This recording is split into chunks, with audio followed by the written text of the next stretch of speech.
The girl possessed an exaggerated figure and a stunning face, making her irresistible to many men. However, she faced a difficult task this day. Her boss, Milo, ordered her to seduce Mike, but Mike was highly vigilant. And how are you gonna do that? You could fuck me? That make you happy?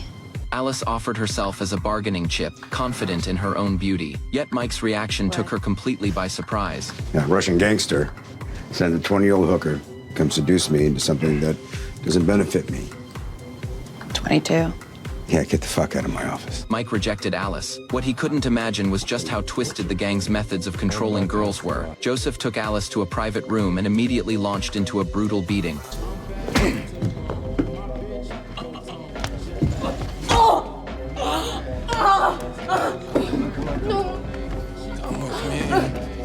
Then he picked up a hammer, grabbed Alice's hand, and pressed it down on the table. In his eyes, Alice was merely a tool. Once her purpose was served, she could be discarded at any moment. That night, Alice sought out Mike again. Looking at Alice's injured hand, Mike couldn't help but feel a twinge of guilt. Listening to Alice recount her ordeal, Mike's anger burned fiercely. He immediately had his assistant take Alice to the hospital and contacted 2 police officers. He instructed them to bring their badges, and together they went to Joseph's bar. Mike despised men who hit women above all else.